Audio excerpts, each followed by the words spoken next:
Thank you very much. And thank you for giving me the opportunity to speak here at your conference. It's been very interesting so far. I would especially like to thank Melissa Mann for talking about the spectacular effects of petroleum in many ways. I can confirm that petroleum is not the cure for baldness. That's something I've experienced from working 15 years in the industry. So it doesn't work for growing hair. My name is Bjorn Lindberg. As you said, I'm a curator and head of research and documentation at the Norwegian Petroleum Museum. I'm not going to talk too much about the museum today, as my colleague and director of the museum, Mr. Finn Krogh, will do that tomorrow. However, I will talk about the Norwegian oil and gas history briefly. I will also tell you about the condeeps, the dinosaurs of the North Sea, and I will talk to you and tell you how we are documenting these the condeeps and other fields on the Norwegian continental shelf. I am a geologist myself. I worked for 15 years in the oil and gas industry, and then I joined the Petroleum Museum somewhat more than 2 years ago.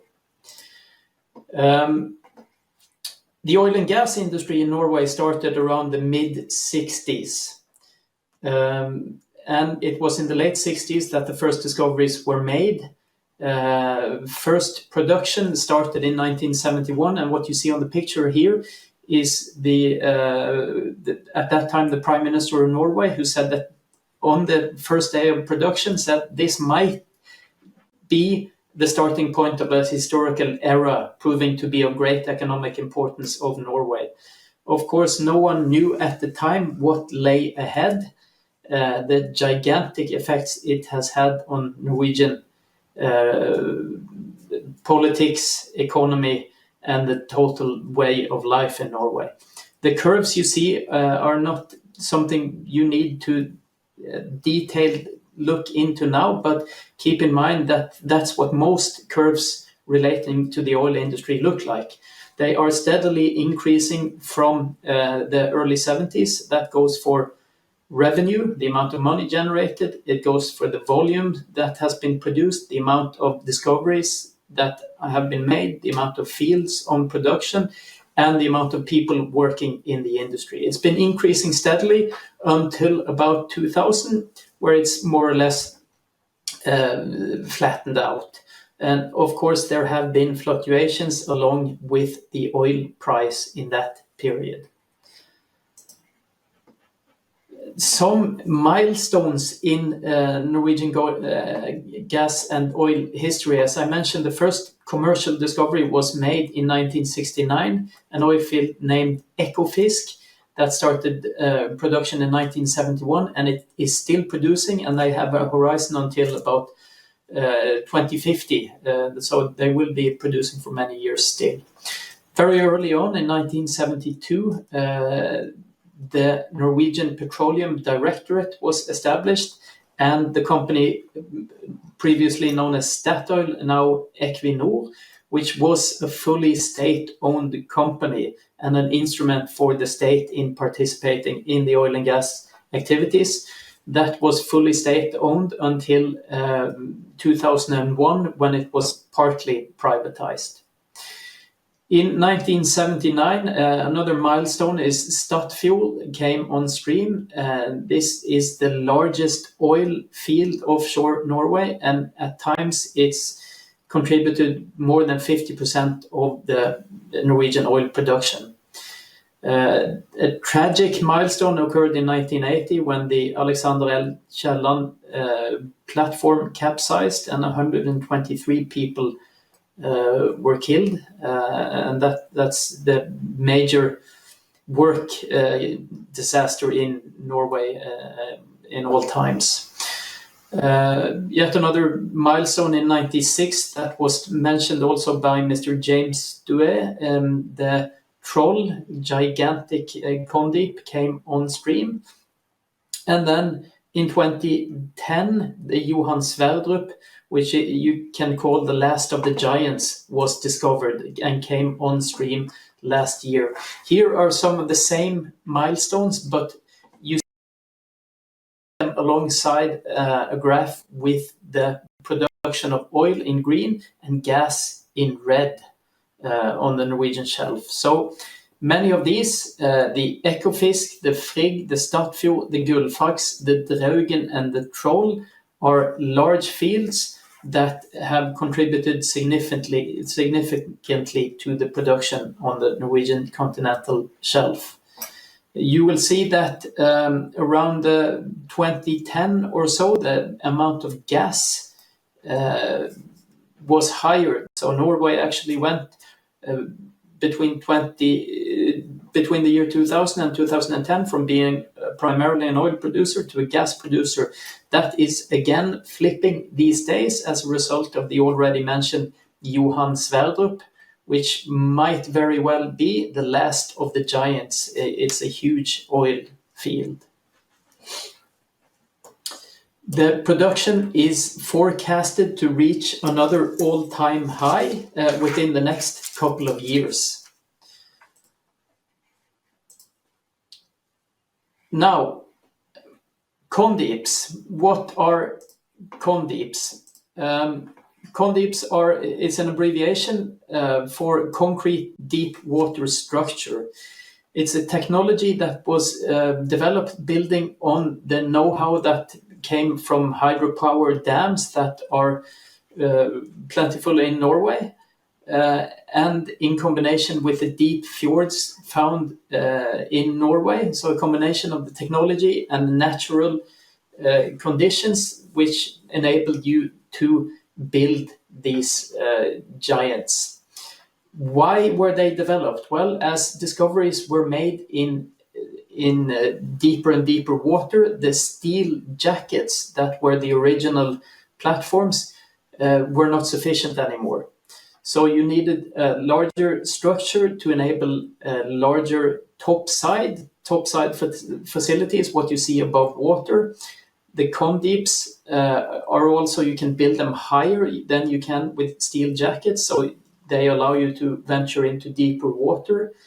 They are weather independent when it comes to offloading, because you can use the cells down below as storage, and you hence don't depend on good weather condition for offloading. You can build up a buffer in the storage cells and await good weather conditions for offloading on boats.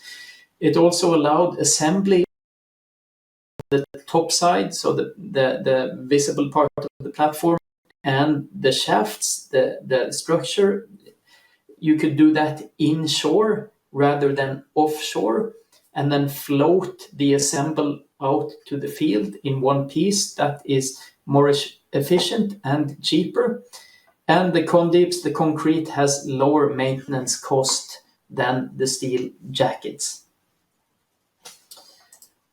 The condeeps are in many ways what people in Norway think of when they think very pronounced symbols of the offshore activity on the Norwegian continental shelf. I referred to them earlier as giants or dinosaurs of the North Sea. They are truly engineering masterpieces that have been fundamental for the development into deeper water in exploration and production activity. There are some world records tied to them that, of course, one can be very proud of in the oil industry. The heaviest object ever moved by mankind is the Gullfaks sea platform that weighs about 1.5 million tons when it was moved. The tallest object moved by man, the Troll A platform, already shown a couple of times. It's almost 500 meters from the bottom to the top. And a lot of the largest fields and almost 50% of the reserves on the NCS are developed with condeep technology. Some of the more symbolic value, I mentioned Statfjord, which is the largest field. It has 3 of these condeep platforms. The heavyweight has already been mentioned, and tall A, which dwarfs such buildings as the Eiffel Tower, and it's even higher than the Empire State Building in New York. They are found all around the world, mostly on the Norwegian continental shelf, around 13 of them on the Norwegian shelf, but they're also found in the UK. On the UK side, they're found in Canada, in the Adriatic, in Australia, and in Russia. So it's a global phenomenon, but not in many numbers. The totality of them is actually seen here on this slide. So they're not very many in numbers, but they're very significant in terms of how much they have produced.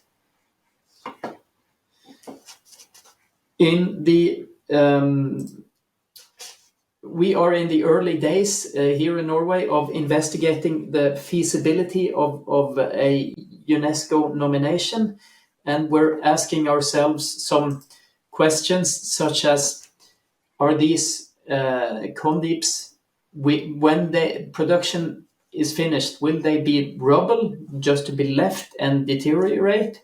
Will they be remnants that might be some kind of symbol of the industry, or could they indeed be resources for history, resources for conveying knowledge and telling the story, both from an architectural, engineering, geological point of view, etc. And again, early stages in that evaluation, but we've started the thinking. Now, how are we documenting these currently? Because you might know that most of them are actually in operation at the time.